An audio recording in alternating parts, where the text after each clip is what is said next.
I'm Brandi. Kruse. Coming up today on unDivided, silence from elected leaders after pro-Palestine activists closed down I-5 for hours over the weekend. But Dave Reichert gives us a sense of what it would look like if we had a governor who actually gave a damn. People on the freeway showed up fully knowing that they could block the freeway and there would be no consequences. Plus, I finally got a chance to ask Senator Liias about that taxpayer-funded trip to Finland. Senator Liias, welcome back from your journey abroad. And an odd claim about race and crime from a Democratic lawmaker. For some reason, it seems to be cultural, especially about young white males. That and more coming up today on unDivided on this, the first day of the 2024 legislative session. Remember, you can support our show for just $5 a month by signing up at undividedpod.com.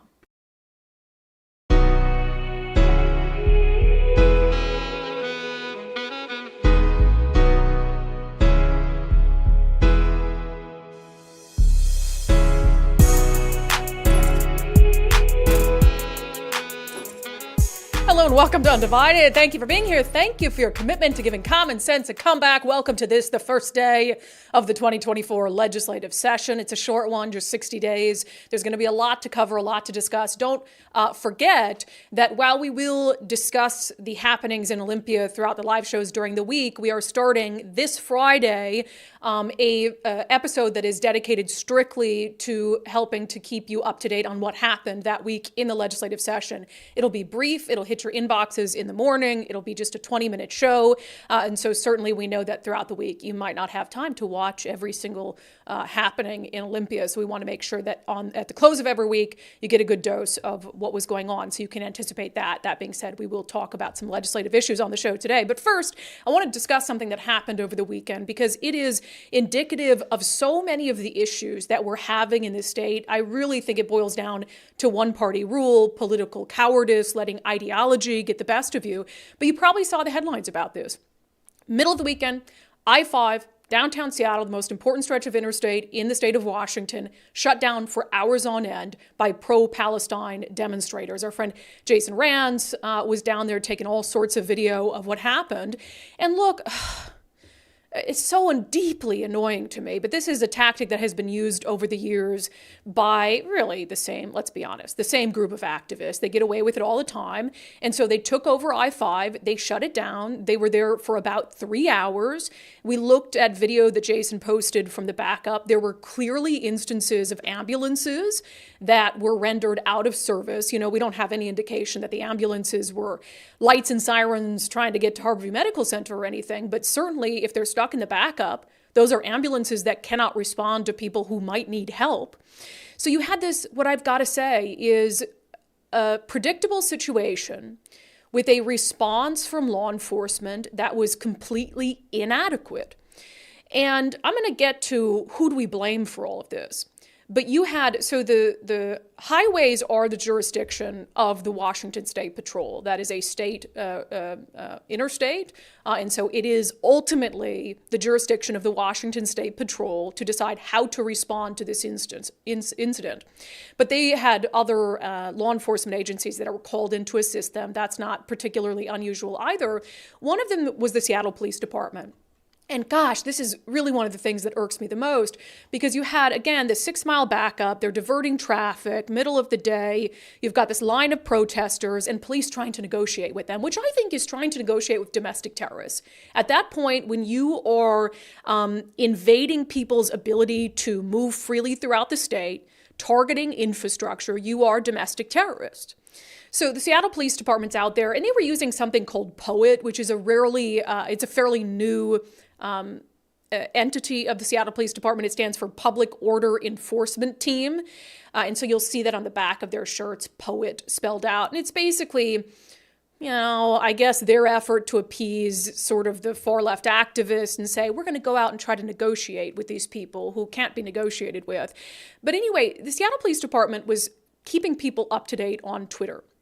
And they, in initial tweets, said a group of protesters walked onto Interstate 5, avoid the area, and then they come out and say, Washington State Patrol, with the assistance of SPD, issued a dispersal order for protesters to clear the highway, more information to follow. So they came out, they gave an initial dispersal order, And then like an hour later, they give a secondary dispersal order. But do you think that they followed through on it? No. So good to know that the dispersal order means nothing. Leave the highway or you're going to face arrest. They do it a second time. Leave the highway or you're going to face arrest. They never effected arrests. And what happened? 3 hours later, this group of protesters got to walk off the freeway, scot-free. No one was arrested, and they got to claim victory. And why wouldn't they? If I were them, I'd claim victory too. There was this individual who was clearly part of the protest because all their videos are within the crowd. And they sent out a tweet as celebrating this as a win for them. Here's a clip. Free, free Palestine. So this guy writes in this tweet, today over 200 of us shut down I-5 North for a ceasefire and a free Palestine. We were supported by hundreds more on the overpass bridge. Our numbers were so vast that no one was arrested. We keep each other safe. So they see it as a win. It is a win. They get to cause an incredibly major disruption to life for everyone else. And then they get to walk off with no consequences. And, the Washington State Patrol put out this long statement, which is just word soup. I'm not even going to read the thing. Because it was this whole statement about, we, respect people's rights. This was an inconvenience for folks. And then they said at the end that they were actively investigating and would hold people who broke the law accountable. You let them walk off the freeway. And then what, you're going to go track them down later on somehow when the vast majority of them were wearing masks and you're telling me that you're going to arrest them? Like, I don't think so. Let's be honest. Jason Rance tweeted out this photo that has a lot of people peeved, and rightfully so, where you've got State Patrol, you've got the Poet team from SPD and police officers negotiating, with the leaders of this domestic terrorist bunch, and they're laughing and carrying on. And look, I get it that the goal is a peaceful resolution. And I'm not going to knock the police for trying to communicate with these individuals and talk to them about, okay, what can we do to get you guys to leave the interstate so people don't get hurt and so everyone else can go on with their lives. But after 3 hours when they didn't do that and you've warned them twice and given them a dispersal order and they don't leave, they own you. At that point, they own you. And that's why you don't negotiate with terrorists. But I would say, this has been a pattern of behavior from, going back, 10 years or more, where they will try to disrupt other people's lives to make a point. And if you look at these pro-Hamas, pro-Palestine people, look at the last couple months. They took over a tree lighting in downtown Seattle, and they were just allowed to do it. They shut down the University Bridge over in the U District, and they were just allowed to do it without any consequence. So you start to go bigger and bigger. Tree lighting, hey, we got away with that. What can we do next? Bridge, got away with that. What can we do next? I-5 in the middle of the day. For 3 hours, they got away with that. And what are they going to do next? What's bigger than that? They have completely been emboldened. And they were allowed to walk off that interstate, no consequences, no condemnation. Governor Jay Inslee, Attorney General Bob Ferguson, you know what they were focused on that day? Well, it was January 6th. They were focused on condemning an act of domestic terrorism that happened 3 years ago. And they were also focused on the UW Huskies and their championship football game and putting out tweets about that. Do you think that they said anything about this over the weekend? No. Silence. So again, no consequences, no condemnation. And we wonder, well, why do they think they can do this? Because they can do this. They have done this. And because of ideology, you think if that was a group of right-wingers who had taken over a major interstate, that Trump supporters, that Jay Inslee wouldn't have said anything about it, that Bob Ferguson wouldn't have said anything about it, that Jay Inslee wouldn't have ordered the Washington State Patrol to arrest them, that he wouldn't have suggested that the U.S. Attorney's Office pursue charges against him and put him in federal prison. Come on, people. This is the problem. When you put ideology before everything else, you put affiliation before actions. You look at that, you say, well, that's an important part of our voting base, so we can't say anything about something that is Very, very obviously wrong. But you know who did say something? With all the absence of leadership in our state, you know who did say something? Dave Reichert, a Republican running for governor. He put out a statement, saying what all of us wanted to say, which is that we're tired of watching a few people violate the rights of the rest of us and be allowed to do that. So rather than read Dave's full statement that he put out over the weekend, we asked him to come on the show today with us and talk about what he would have done in this situation if he were the governor of Washington. I was so happy to see you say something, because here I am in this vacuum of leadership where it's like, oh my gosh, this highway's been shut down for hours. Put your candidate hat aside as a citizen, as a former law enforcement officer, to see what played out on I-5 play out and not see any sort of condemnation or swift action. How does that strike you? Yeah, it's disrespectful, to say the least, as well as unlawful and disruptive. The people who organized and participated in this protest put their interests over the interest of every one of those people and every one of those cars for 6 miles on I-5, I-90, and 520 without any thought or consideration for what might be going on in each one of those individual cars. I thought about what if there's a family that is sitting in that car with a special needs child? What if there's special medication that that person, child or adult, might need and they can't get home to get that medication? What if there is a family that's headed to the emergency room in one of the hospitals in downtown Seattle for whatever injury they might have had? What if there's a family that is headed to a funeral? In every one of those cars, there's a light of life that's happening, and they're on that freeway for a purpose. Both the protesters and the State Patrol referred to this being as an inconvenience. This is not an inconvenience. You are taking away freedom from your family, your friends, and your neighbors to make a statement. And in reality, what becomes the news is the traffic jam and the people stuck on the freeway, and whatever message you're trying to send totally gets, I think it's lost. There's another way to get your message across, your point across. And it doesn't surprise me from this particular activist class that they don't have care and concern for how their actions impact other people. We've seen that in Seattle from roughly the same group for the better part of a decade. What strikes me more is the lack of response to it. And you can look at the Washington State Patrol and then who's in charge of the State Patrol, the governor's office. If you were Governor Dave Reichert and you saw what was playing out on the freeway, what could you do?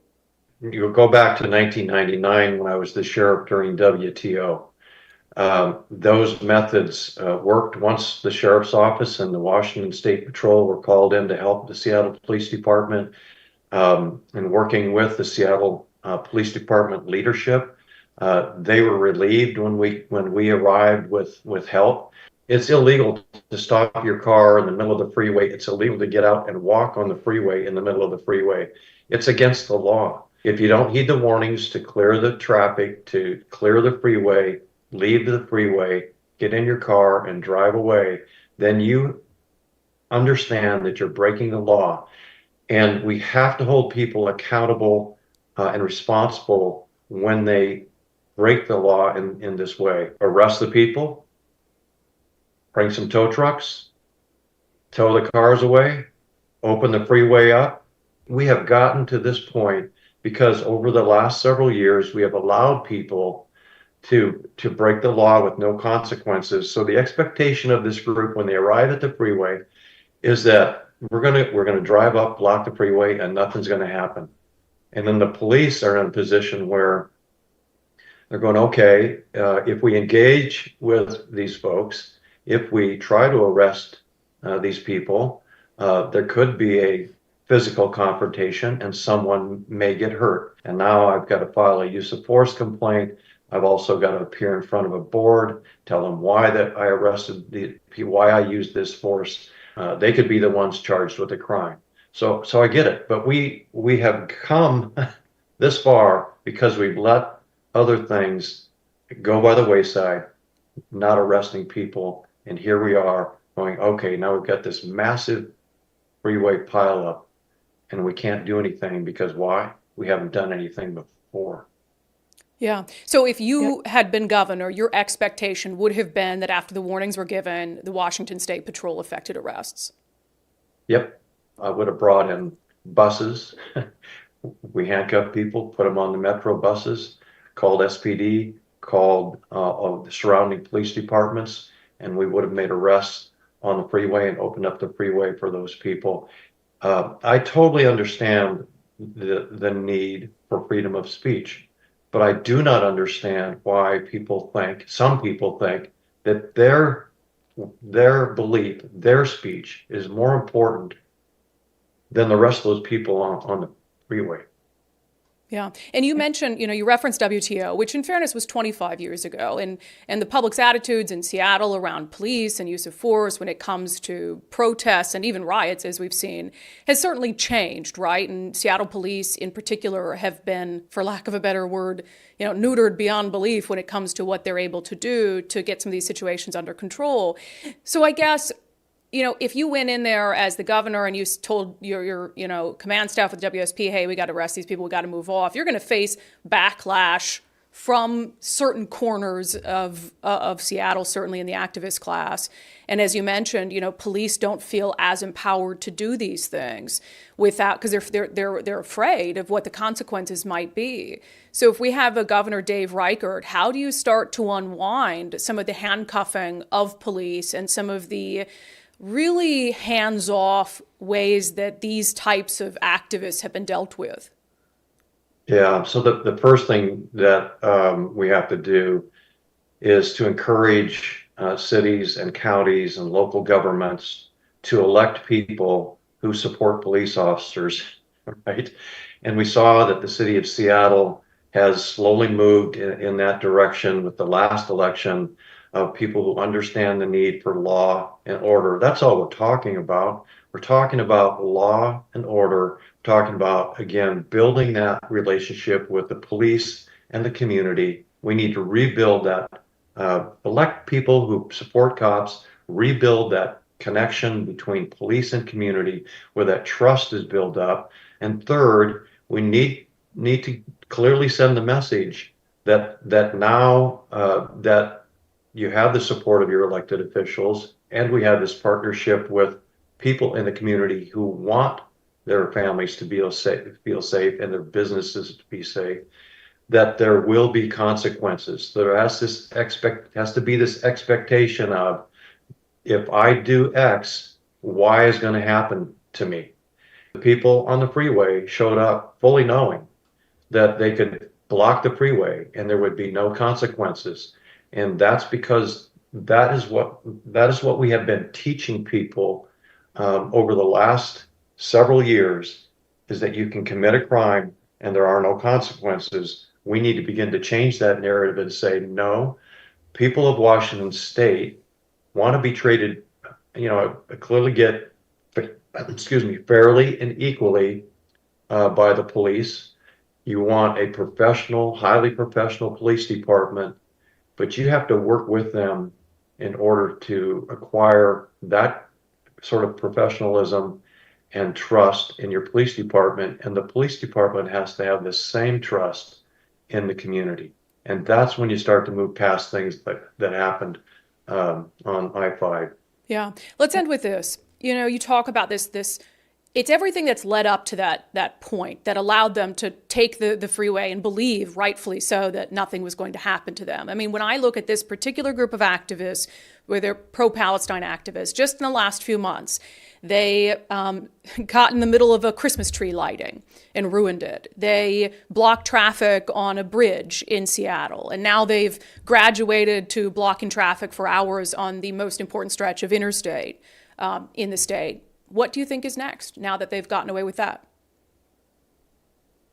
Well, what I hope is next is that the leaders of our communities recognize that this is unacceptable. That's what I hope the next step is, Because if this group feels okay with blocking traffic on I-5 and inconveniencing thousands of people, then what other group will feel the same way? This could explode into this group does it one day, the next group does it another day.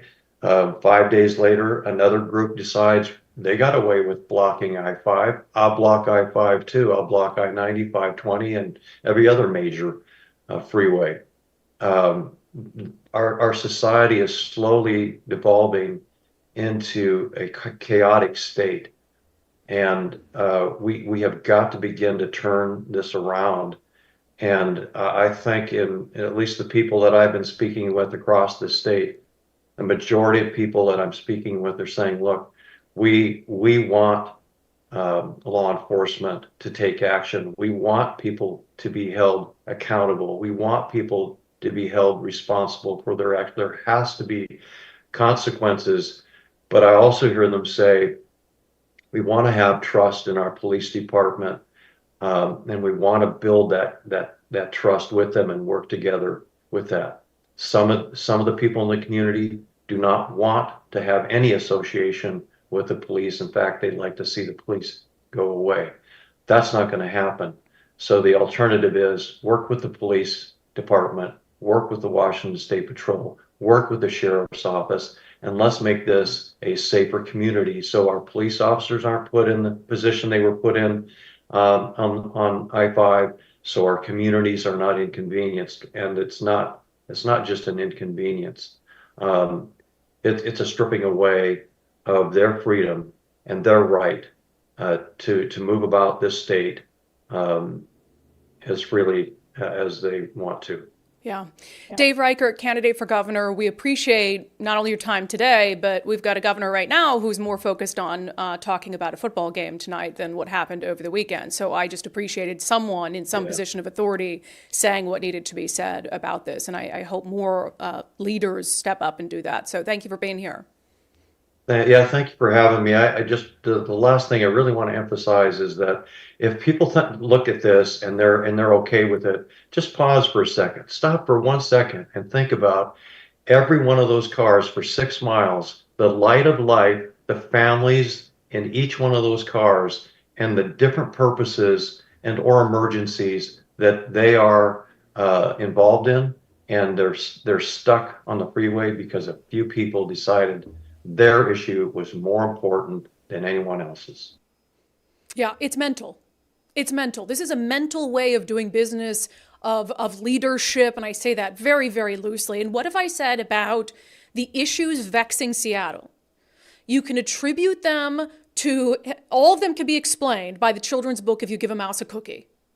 And you look at the activists over the years, you know, they break in windows at a Starbucks. Oh, Starbucks is rich, no big deal. Like, no, we're not going to go after them for that. Let's excuse them for that. They break in windows and vandalize Amazon Go stores. Oh, well, that's fine. It's Amazon. Amazon's got a bunch of money. Oh, big evil Amazon and their money. They disrupt tree lightings. I remember years ago, this past one isn't the first one they've disrupted. I remember years ago, they disrupted it so much so that a children's choir had to stop singing.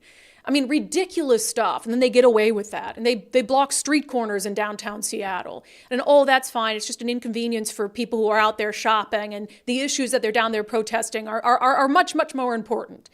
And then you graduate to blocking bridges. And then you graduate to blocking highways. What is next? What is next? When is it enough? I saw somebody in the comments say airport runways. What would you do? What would the federal government do if you had these sorts of activists who've been emboldened for years, who've been given slaps on the wrist, in most cases, nothing? I mean, the only ones I've seen held accountable for the actions are the people who burned police cars out in the open on camera in downtown Seattle. And even then, not even all of them were caught. So at some point, people have to say and demand of their elected leaders that we have to put a stop to this. There has to be accountability.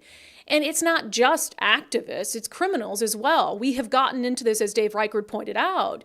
We've created this environment where people believe, rightfully so, that they can get away with anything because we've allowed them to get away with anything. If you give a mouse a cookie, and I am terrified at what will happen next. And meanwhile, I had Nicole continue to check social media. Bruce Harrell, silent. He's in Houston. He's at some watch party in Houston, really focused on the right things. Governor Jay Inslee, nothing. Talks about January 6th, 3 years old, won't talk about what's happening in his own backyard. Bob Ferguson wants to be governor, nothing.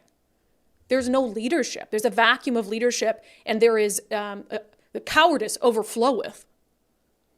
It's truly bizarre. I can't wrap my mind around why this would be allowed to continue like this when no other, and again, I would just encourage people who for some reason are finding a way to justify this. Would you feel the same way if it were a bunch of Trumpers? If it were right-wingers, if it were the Proud Boys blocking off an interstate, would you feel the same way? And I know that the answer is no. I asked you guys in our daily show poll on Patreon Locals about this blockade of I-5 over the weekend. Who do you blame the most for the failure to remove them?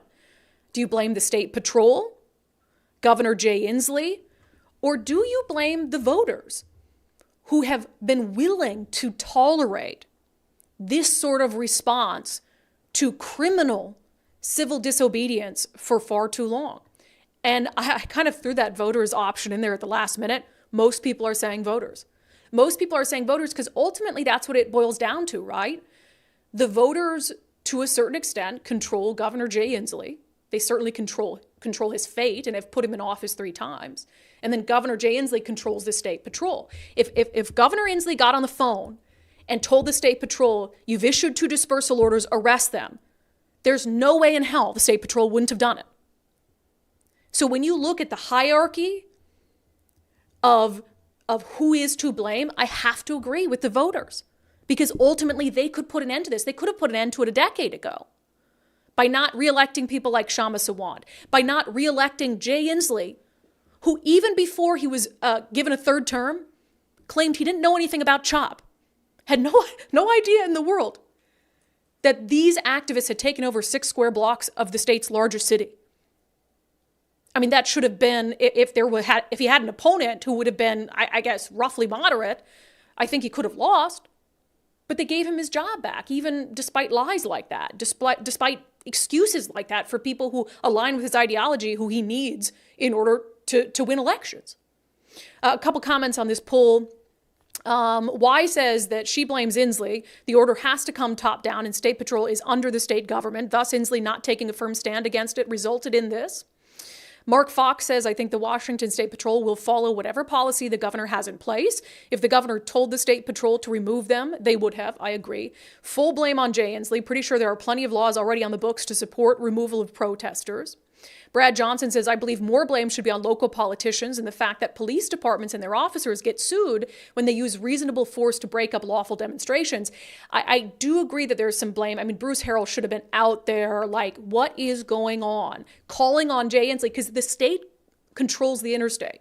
Even if SPD wanted to clear those protesters, they had no jurisdiction to do so. They were there in a supportive capacity. But if Bruce Harrell were raising holy hell about what was going on and calling Jay Inslee and saying, you have to do something, this is in the middle of our city, I think that could have helped things, and he didn't. Let me read one more here. Chris says, Inslee, because the buck stops there, isn't Washington State Patrol given parameters within which they're forced to stay by the governor's office? That's the way it always seemed when encampments were beginning to form under the bridge, Yeah, and again, I mean, Governor Jay Inslee supervises the state patrol. If he had said something, they would have done it. But I do think personally that it comes down to what voters have shown that they're willing to allow. So just wild stuff over the weekend. And I go back to the title of today's episode, what's next? That's what I'm thinking in my mind. They celebrated getting away with it. They got away with it scot-free. They have something else planned. And you have now given them carte blanche to do whatever they want. The far left activist fringe owns the Washington State Democratic Party. They own them. And if you needed further proof, this was it. All right, coming up next, I got a chance, as you guys know, to go to Olympia last week and question our elected leaders on a variety of issues. Some of that I played for you on Thursday's episode, but I reserved some of my questioning specifically for today, the first day of the legislative session, including asking the budget leaders in Olympia, the folks who are tasked on both sides with setting the budget this year, what they think about Governor Jay Inslee's $100 million ask to help with his homeless right-of-way removal initiative, since it has proven to be a complete boondoggle, so I'll get to their answers coming up next. But first, this is a difficult environment if you have to file an insurance claim on your home, on your car, maybe you're a business who was broken into, and it's more important than ever to have someone on your side to help you navigate that environment, because in this climate, you get one claim and your insurance carrier might drop you over it. Firstmarkinsurance.com. Firstmark Insurance has been doing this for a really long time. And so not only is it a great, Mike and I took the Firstmark Challenge, we ended up getting better insurance for a lower price, but we know that they're going to be in our corner to help us if we do have to file a claim over, for example, crime. We could have a client come to us today that maybe just had a comp loss. So like a windshield loss. Sure. Right? Just a little ding in your windshield. And they come in and we don't have a carrier that will take them. For a ding in their windshield. Right, for a ding in the windshield, right? And this is changing, right? So we have some carriers that are starting to loosen up already, but I'm just saying there's never been a better time to be a broker because you need multiple carriers to find solutions for your clients these days. You can't just have one carrier because they might not want your client. Yeah, and it can put you in a really difficult position. So especially in this climate, having someone like Firstmark Insurance on your side is absolutely critical. Reach out to them. Take the Firstmark Challenge like Mike and I did. You could get better insurance for the same price. You could get better insurance for a lower price. You never know until you reach out. Firstmarkinsurance.com, firstmarkinsurance.com. They work for you. One of Governor Jay Inslee's big budget asks during this legislative session, which begins today, is he wants $100 million more for his initiative to clear encampments from state right-of-way. So this is essentially encampments that have formed along state highways, which has become a huge, huge issue. The problem is the first $143 million that the governor was given for that program was completely squandered. So I had an opportunity to ask the individuals in charge of crafting the state budget whether they are inclined to give Governor Inslee this $100 million ask. This segment is brought to you in partnership with our friends over at Future 42. Turn your frustration into action at future42.org. So a few months ago, we broke the news using the state's own data from the Department of Commerce about just how much Governor Inslee's right-of-way initiative was costing per person to get someone out of one of those encampments along a state highway and out of homelessness. We did the math, again, using the state's own data, and the figure was almost $1 million. It was $92,000 per person to get them cleared from the camp, $138,000 per person to get them into housing, and nearly $1 million per person to clear them from a camp along a state highway and get them out of homelessness, which is insane by any standard. And when we broke that story, the governor's office pointed, snapped back at us and said, that's not accurate. Of that $143 million, $60 million of that was capital costs. So basically to build things. And you can't include that because people will be using that for years to come. So we said, okay, let's go with the most generous interpretation of the data. Let's use Governor Inslee and his office's interpretation of the data. Well, it was still more than $500,000 per person for an exit from homelessness. And I wasn't the only one after that to start pressing the governor about this data, which is not manufactured. It comes from the Department of Commerce. It is listed on their website. So the governor comes out ahead of this legislative session and he says, we want to continue these removal efforts, and I demand, essentially, $100 million more. Well, Chris Daniels of Como News, he was down in Olympia, this is a few weeks ago now, and he was asking the governor about this, based on the statistics that we had reported, how can you justify this? And the governor just simply lost it on Chris Daniels for asking legitimate questions. How can you possibly say $100 million is a good investment to continue this program? Well, for one, it's changing lives. I don't know if you care about these people, but we do. If you get this new money in this legislative session, how are you actually going to implement it in a manner that's fast, that actually provides results for people immediately? Well, I'll tell you, we won't if we don't get the money. Okay? We're not going to be able to do it if we don't have the money. Okay? And I just couldn't get over that because it's what Inslee does best. He deflects. Chris asked a legitimate question about accountability for those funds, especially since he was asking for more. And Inslee flips it around on him. Oh, you must not care about them.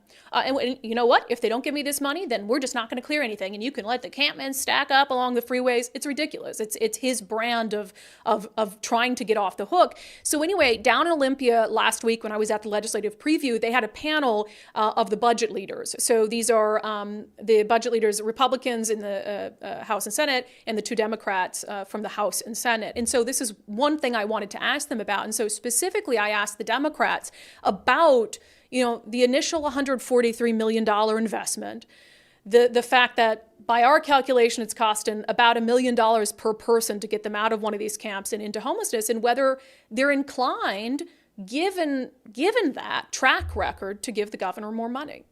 Do you believe that initial $143 million was managed well? And if you give the governor another $100 million, how will you ensure that it is spent toward outcomes worthy of that much money? I think it's hard to put a price tag on getting someone off of the side of the road and into a stable housing situation. I have worked in the area of housing and homelessness and human services for a long time. The human cost is, it's just hard to put a price tag on, quite frankly. I am not going to say that we shouldn't be careful how we spend public dollars. That is always important. At the same time, I know that the public wants us to be working to get folks into stable and safe housing. And I support the governor's right-of-way initiative. I don't dispute what you've done with your arithmetic, but I have not seen an objective analysis of what the measurements and metrics that we use in order to be able to do it. I think the challenges across the entirety of the housing spectrum are wide and varied. And so the right-of-way initiative is just one of many attempts to address the challenges within that continuum. I think we continue to have to do more, and as Senator Robinson said, it's hard to put a price on the value of people maintaining their dignity as humans. And look, I get that. But that is the same straw man that Governor Inslee was building when he responded to Chris Daniels. We can keep both of those things in mind at the same time. We can have compassion for the situation, understand it is complex, but yes, you do have to work within a budget. When you say it's hard to put a price on human life, I get it, I understand. But you only have a finite number of resources. And so in response to really the suggestion from both of them that was very similar, I brought up that exact point. Nicole. That's a common retort to this line of questioning. And when Chris Daniels asked the governor about it, his response was, well, I care about those people, don't you? And it's sort of like a straw man that cuts people off when they make an argument about government accountability and the use of public funds. I mean, certainly you can't put a price on someone's life and on their dignity, but you are the government, right? And so you do have a budget to work within. And so when you look at, because the way I think it can also be looked at is you could help so much, you should be able to help so many more people with $143 million. And so a better stewardship of those funds results in more people being helped. So is there anything you can do, any guardrails you can put on if you give the governor $100 million more that can help ensure better outcomes for more people with the money spent? I would say, first of all, we are all the government. That is all of us. We represent the elected component of that. We are all the government. So there are opportunities for everyone to weigh in. So I think that's an important distinction. I would also say that in my experience, the legislature, very shrewd and discerning consumers on behalf of the citizens for those expenditures, and conversations and challenges to agencies about accountability, about transparency, and about effectiveness. Those are regular occurrences, and it's happened in a wide variety of ways. As soon as we find out what those challenges are, it is incumbent on us with that information to pursue it. I have no problem communicating with agency directors, secretaries, et cetera, or some of their senior staff about what we expect to see as a result, and holding what are the expenditures? What are the benefits that you're expecting from them? And why is it cost this much? And I think we'll continue to see that. Well, I don't know that continue is the right word, because I don't think we have seen that with this program. I hope that Representative Ormsby is true to his word, that he doesn't mind having those conversations, because I just reject, and I hope more people in the media reject, these sort of false equivalencies and these straw men that are designed to get us to stop asking questions. It's simply not appropriate when we ask, or when Chris Daniels or whoever it might be asks a legitimate question about how taxpayer funds are being used, for you to put it back on us as if we're trying to put a price on human life. That's not fair. And also, failure is not empathy. And that's how I tried to frame that second question is, you have $143 million and you were spending about $1 million per person to get them out of homelessness. You don't think that if you were better managing those funds, we could help even more people? That's the goal, right? It's the same kind of pushback whenever we question the hundreds of millions of dollars that are spent in the homeless industrial complex. If you actually cared about homeless people who were suffering, living in squalor on our streets, if you actually cared, you would also be questioning where every dime of money is going, and having an issue when you have entities that are getting taxpayer funds that have little to show for it. When you have people who have these big bloated salaries where a bunch of the money is going to salaries and government red tape as opposed to actually helping homeless people. So there's this difference in what empathy means. Empathy is, how is it empathetic to spend hundreds of millions of dollars and have little to show for it? Empathy is, we've got hundreds of millions of dollars we're spending on this. Let's make sure we're getting the most bang for our buck and that people are actually being helped. That's true empathy.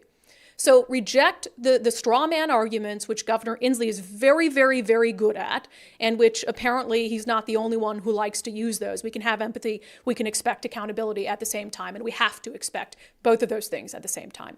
That segment was brought to you in partnership with our friends over at Future 42. Turn your frustration into action at future42.org. All right, I've been talking about my success on the Eastside Weight Loss Clinic program. It's a new year, and it's so funny because everybody makes their New Year's resolutions on the first of the year. I did two things for myself before the first of the year even came. Lost 37 pounds on the Eastside Weight Loss Clinic program, and I started yoga and a workout routine, which I didn't even wait till the first of the year. I'm so proud of myself, and it's because a lot of the increased energy that I got from losing my COVID weight, I was sort of like, oh, now I feel like going to yoga, and I feel like going to these workout classes and trying to maintain that success. So we've had a lot of viewers and listeners who found success on the Eastside program, but not every weight loss program is right for every person. If you do really well with structure, I think this is a good one for you. They teach you what to eat in the right portions so you can drop your excess weight quickly, and then they teach you how to keep it off for life. So reach out to Dr. Ryan Coogan and his team at eastsideweightlossclinic.com. Schedule a free 15-minute consultation so you can ask any questions that you have. And you can do the whole program virtually. They've got a handy app that you can use, so you never have to go into an office to get weighed or anything like that if you don't want to. All right, I finally got a chance to ask Senator Marco Liias about his taxpayer-funded trip to Finland. Let's get to it in our segment, Unbelievable.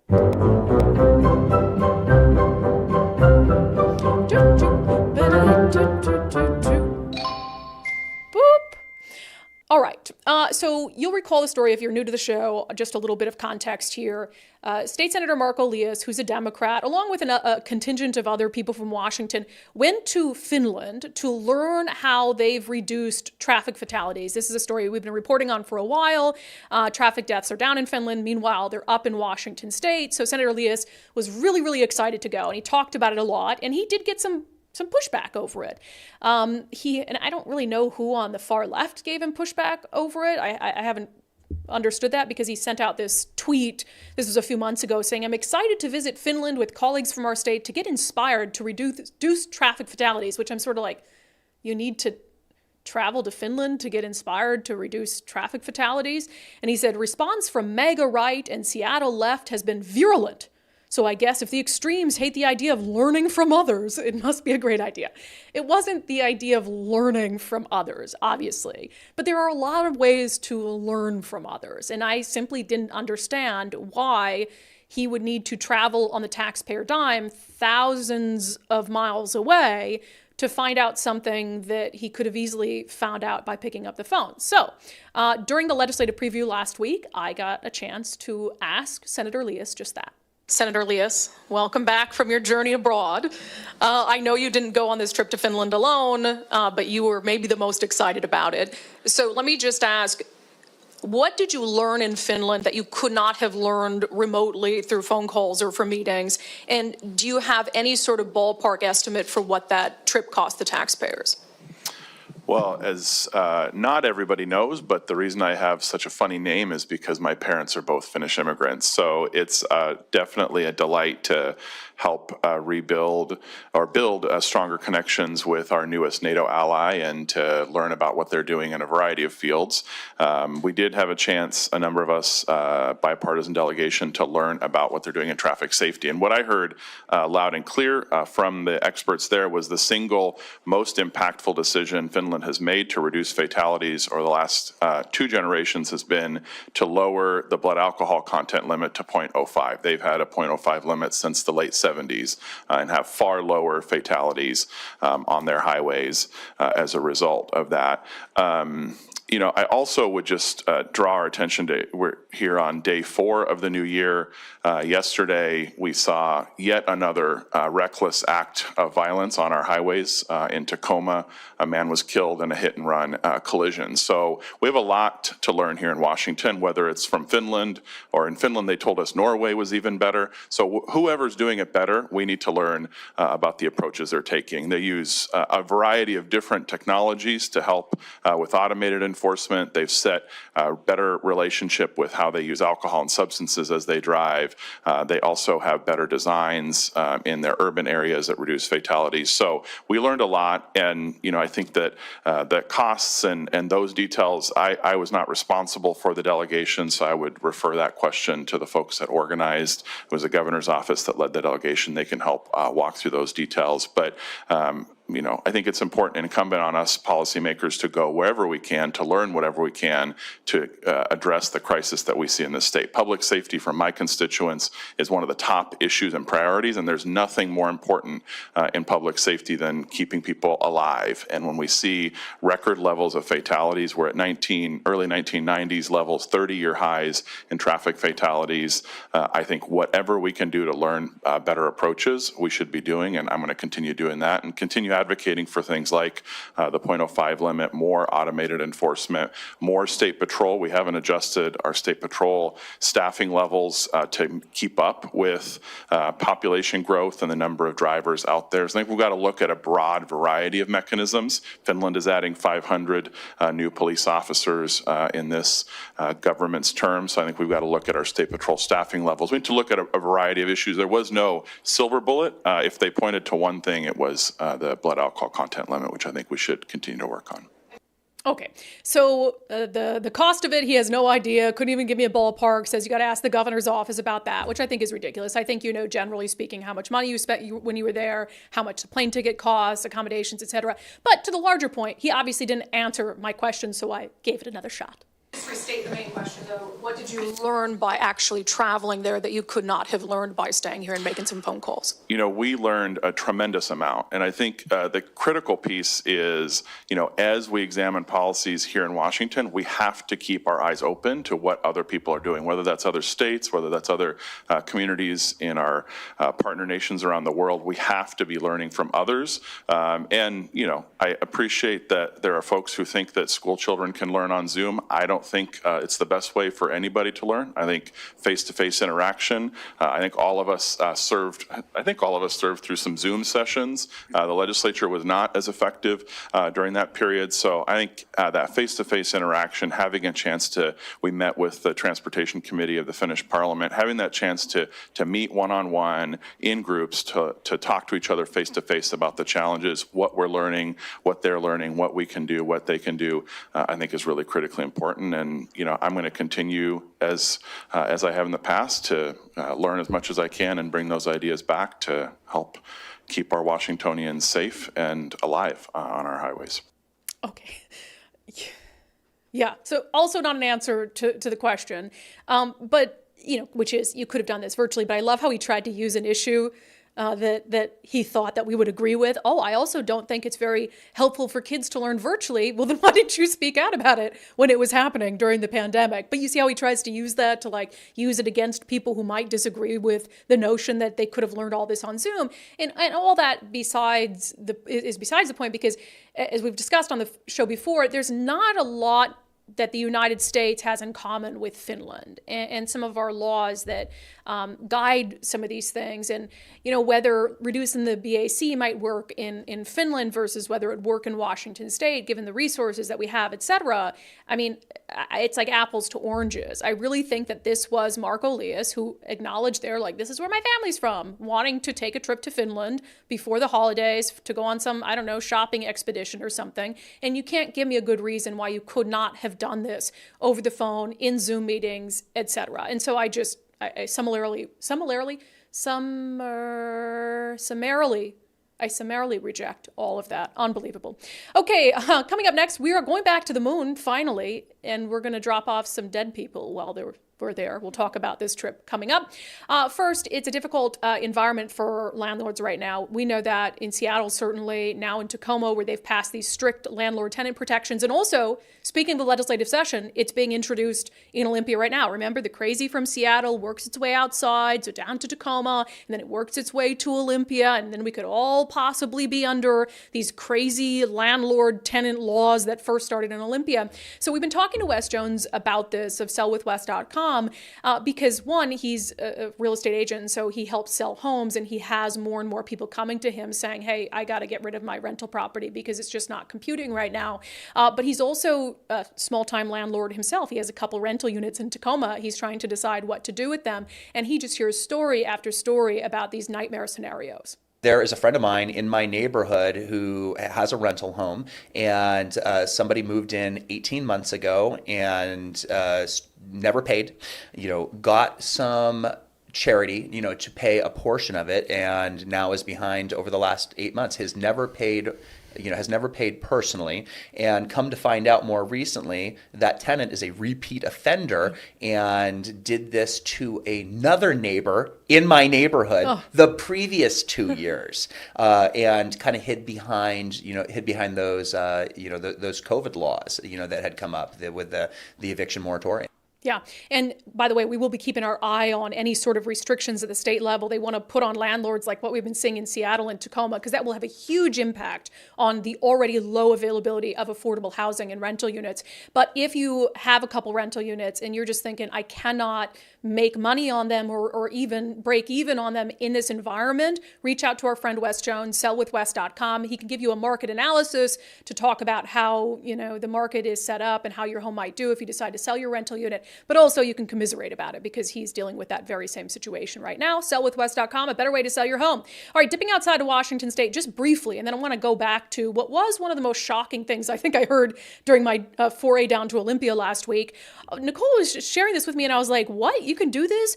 So it has been a long time since we've been on the moon, 1972, and we are going to be heading back to the moon, but to drop off human remains is one of the primary reasons for it, which I actually didn't know that you could do, and it surprisingly doesn't actually cost that much money. It's going to be the first time.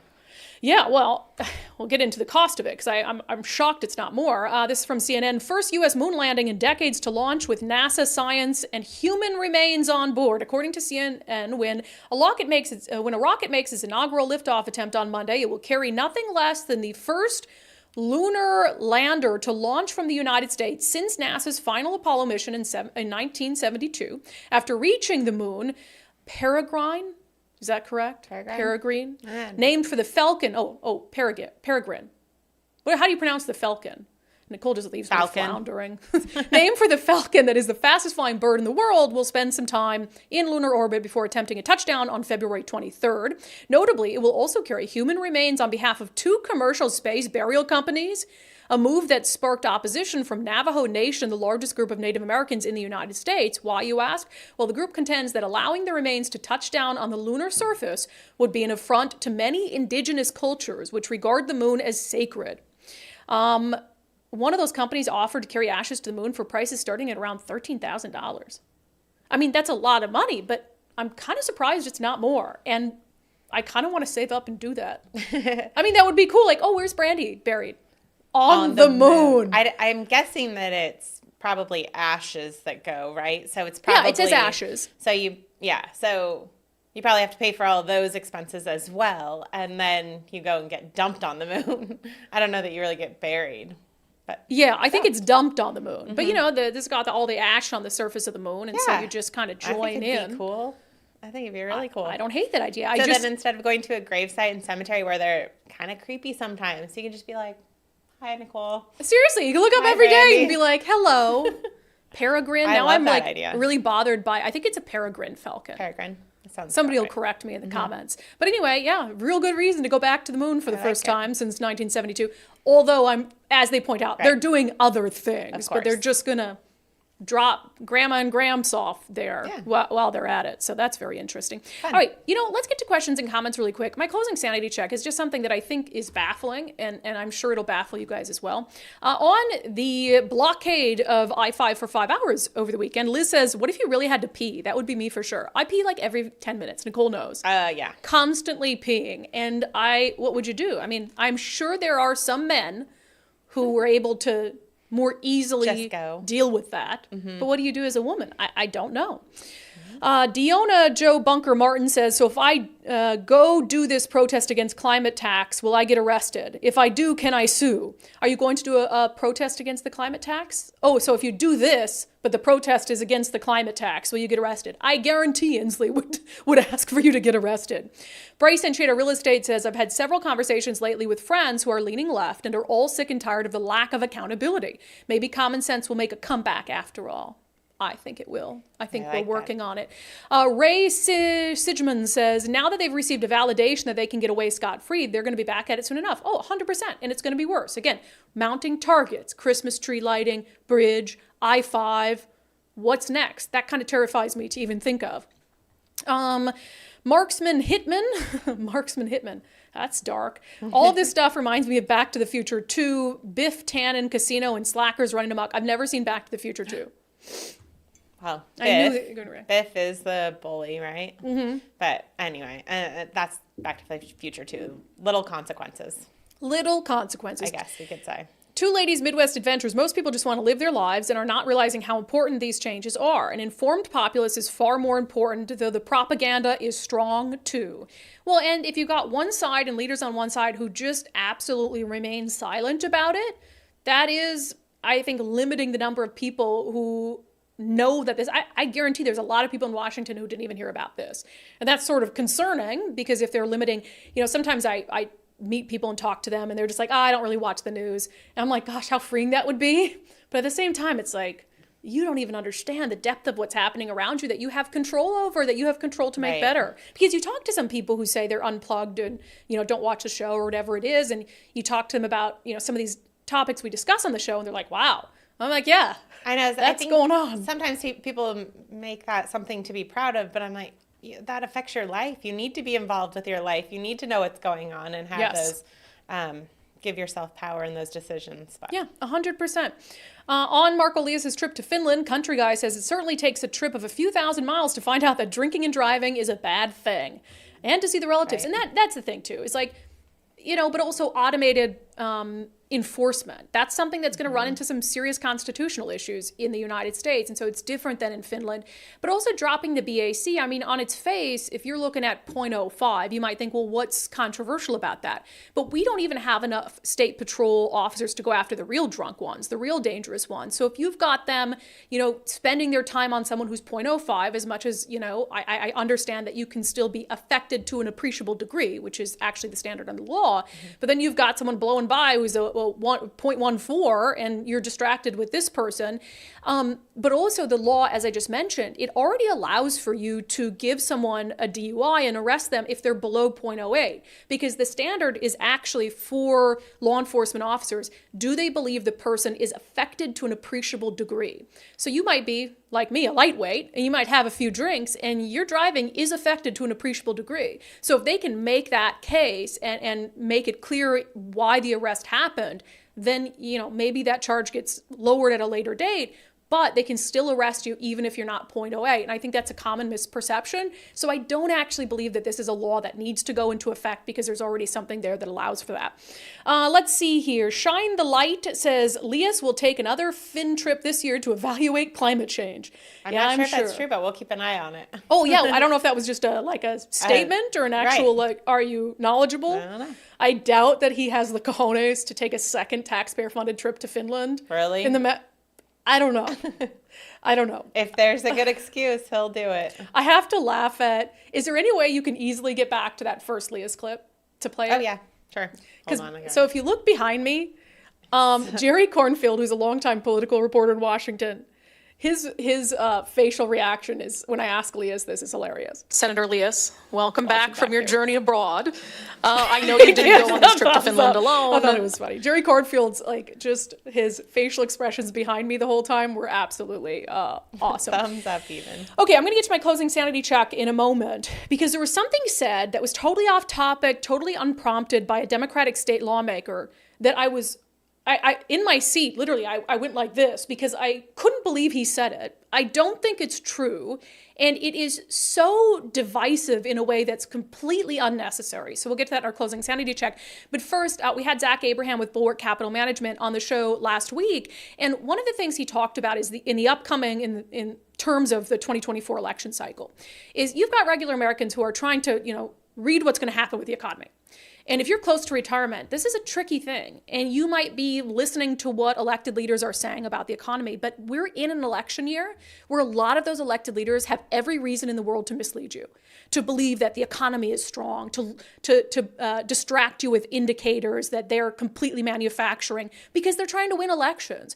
And so Zach and I talked about how important it is to really try to put your blinders on and ignore some of what politicians might say because they are motivated to say that.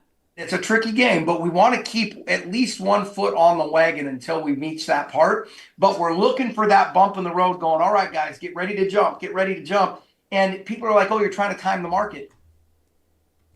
Sort of, because when inflation becomes the issue and the government is willing to print ad infinitum, the minute they crank that printing press up again, they're going to push everything back up, right? So they're kind of making you time the market in a way. So we're not trying to do that. That's one of the reasons we have a good amount of a ton of money in short-term bonds piled up right now. The stocks we do own are very rock solid dividend type paying stocks. And I just think it's time to really collect some good income here and see the way things play out because this is just not a market that is offering a lot of opportunity. Yeah, so that's about managing risk, and that's what Zach and his team at Bulwark Capital do best, is they manage risk to make sure that your hard-earned retirement is protected, that you don't leave it up to the whims of politicians and to their lies to make decisions. So check out, first of all, Zach's weekly radio show, knowyourriskradio.com, if you want to hear more about this stuff, and you'll also learn about Bulwark Capital Management's risk management strategy, knowyourriskradio.com. Okay, a Democratic lawmaker in Olympia, not one who's known for bomb throwing or making controversial statements, made what I believe is a very controversial statement when talking about the lawlessness that we're experiencing out on our roadways. Let's get to it in our closing sanity check. Democratic State Representative Jake Fye was on one of these panels last week at the legislative preview in Olympia. And we were talking about safety on the roadways, and it sprung out of the conversation we were having with State Senator Marco Liias about this taxpayer-funded trip to Finland, whether it was really necessary, and really some of the things that do need to be done on our roadways, like hiring more state patrolmen, attempting at least to hire more state patrolmen. So Representative Fye, out of nowhere, and again, this was really unprompted, he talked about a personal experience he had on a ride-along in Pierce County. I spent 6 hours with a state trooper in Pierce County.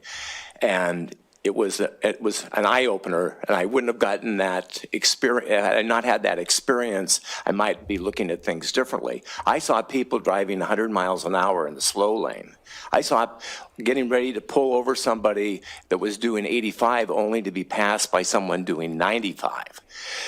So we need more people out there, but some of this, I think, for some reason, seems to be cultural, especially about young white males who seem to think that this is the same thing as being behind a a computer and playing a game. It is not a game when there's a lot of people's lives at stake out there. Some of this seems to be cultural, especially young white males who think of this as a video game. I have no doubt that there's some young white males who are out there driving way too fast on our highways. Maybe it is tied to video games or not. But one of the reasons that struck me is it seemed like a completely, unnecessary insertion of race into a conversation that's much more broad. But I'm thinking back to all of the instances of disorder on our roadways and crime taking place on our roadways and stolen vehicles and the Kia boys and all these things. And I gotta say, I don't remember one of them being young white men. And I certainly am not trying to make this a racial issue, but the statistics and the data simply don't back up what he's saying there. And I tend to think that he got himself into this sticky situation by calling it a cultural issue and then wanted to make sure that his Democratic colleagues didn't think he was being racist. And so he just blamed it on young white men because that was the politically palatable thing to do. We've reached out to the representative's office to ask, why do you believe that? Do you have any data to back up that assertion that this issue on our roadways, which is profound, can be attributed to young white men? And if you don't have data, why would you say something like that? You know, it's one of the reasons that we do this show and we call it Undivided, and people say, oh, well, the show sounds very divisive to me and you're really hard on Democrats.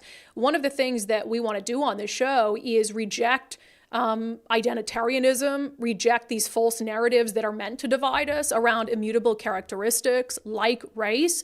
You see it inserted into a conversation like this where we know factually, based on stories that we report on the news and that are reported widely in the news, that we're not talking about young white boys by and large who are doing this because they play Grand Theft Auto.